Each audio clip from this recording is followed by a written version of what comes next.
Si on écoute Internet aujourd'hui, s'enrichir devrait ressembler à un film d'action. Des side hustles jusqu'à 2 heures du matin, de la crypto-monnaie frénétique et l'optimisation obsessionnelle de chaque minute de votre vie. Mais la vérité que l'on vous cache, c'est que la construction de la vraie richesse, la richesse silencieuse, est très souvent ennuyeuse. Aujourd'hui, je vous partage mes 10 habitudes financières les plus ennuyantes, mais qui m'ont fait économiser des milliers sans jamais m'épuiser. Avant de lister ces habitudes, il faut comprendre l'ennemi invisible qui vide nos comptes en banque, le lifestyle creep ou l'inflation de notre style de vie. C'est ce phénomène psychologique où plus on gagne d'argent, plus nos dépenses augmentent. Vous obtenez une augmentation et soudainement, votre ancien téléphone vous paraît trop lent, ou vous commencez à commander sur Uber Eats 3 fois par semaine au lieu d'une, et ainsi de suite. Le problème, c'est que la société de consommation moderne est conçue pour exploiter notre fatigue. Après une longue journée de travail, notre cerveau n'a plus la force de prendre des décisions financières rationnelles. On appelle cela la fatigue décisionnelle. On nous vend le concept du « je le mérite bien ». J'ai eu une semaine horrible, je mérite cette commande à 80 $. Je suis épuisé, je mérite ce vêtement. Mais en réalité, est-ce qu'on se récompense ou est-ce qu'on s'achète des pansements émotionnels à crédit, ce qui va nous obliger à travailler encore plus dur le mois suivant? C'est un cercle vicieux. L'approche Quiet Wealth, c'est de refuser ce jeu. L'objectif n'est pas de se priver, mais de mettre en place des soft systems, des petits mécanismes doux qui demandent 0 effort au quotidien et qui protègent notre argent de nos propres baisses d'énergie. Ces 10 habitudes ne vont pas vous rendre millionnaire cette nuit. Elles sont banales, elles sont invisibles. Mais elles créent un filet de sécurité qui vous rendra votre liberté mentale.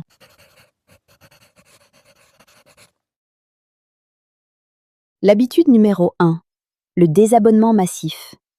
Votre boîte mail et votre fil d'actualité sont des centres commerciaux virtuels, mais ouverts 24 heures sur 24. Alors comment faire pour ne pas être constamment tenté? Le silence numérique. L'exemple le plus concret? Ces emails promotionnels de livraison de repas ou de cosmétiques qui arrivent pile le jeudi soir, quand tu es fatigué de ta semaine.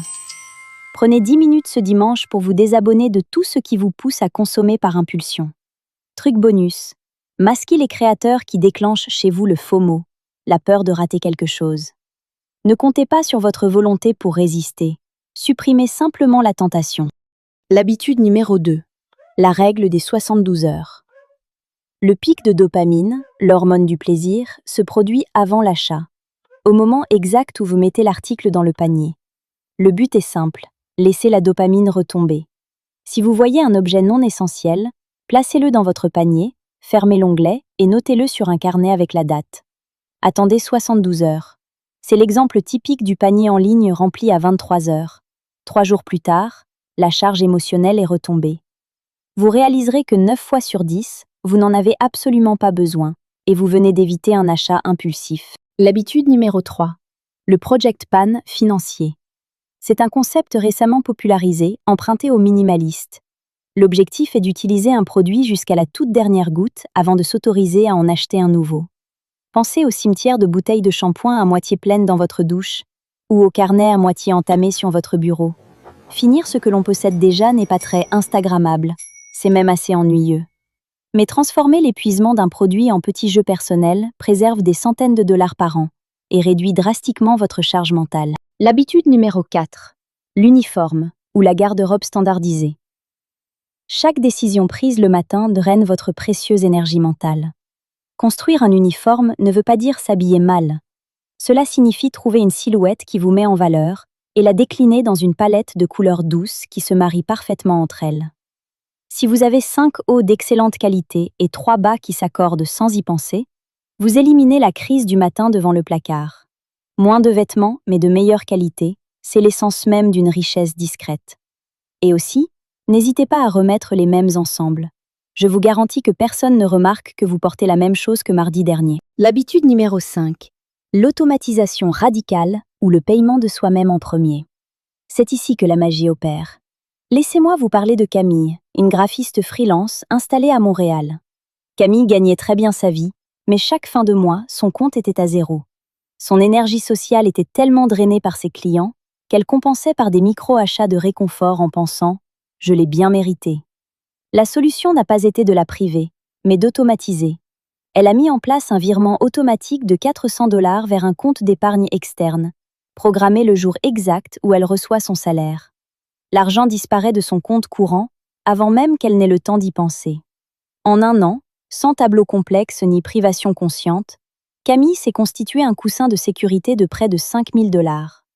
Juste en laissant ce système doux travailler en arrière-plan. L'habitude numéro 6, le low battery socializing, ou la socialisation à basse énergie.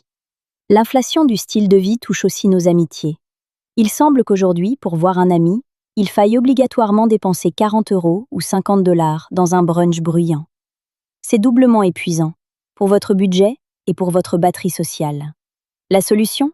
Normalisons les rencontres gratuites. Proposez une promenade dans un parc avec un café à emporter ou une soirée à la maison. Les vraies connexions n'ont pas besoin d'une facture de restaurant exorbitante pour exister. Habitude numéro 7. Les fonds d'amortissement ou sinking funds. C'est le secret pour ne jamais stresser face aux factures annuelles.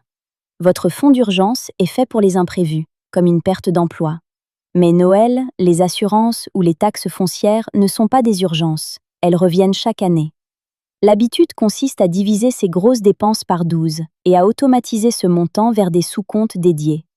Si vos assurances coûtent 1 200 par an, vous transférez 100 par mois dans une enveloppe numérique assurance. Quand la facture tombe, l'argent vous attend sagement. Pas de stress, juste une gestion intelligente. L'habitude numéro 8. Le calcul en heures de travail. C'est une manière radicale de voir vos futurs achats. Ne regardez plus le prix d'un objet en monnaie, regardez-le en temps de vie. Prenons une veste à 200. Si votre salaire net est de 20 $, cette veste ne coûte pas 200. Elle vous coûte 10 heures de travail. 10 heures de réunion, de trajet, de fatigue. Posez-vous cette simple question. Est-ce que je suis prête à échanger 10 heures de mon énergie vitale contre ce vêtement ?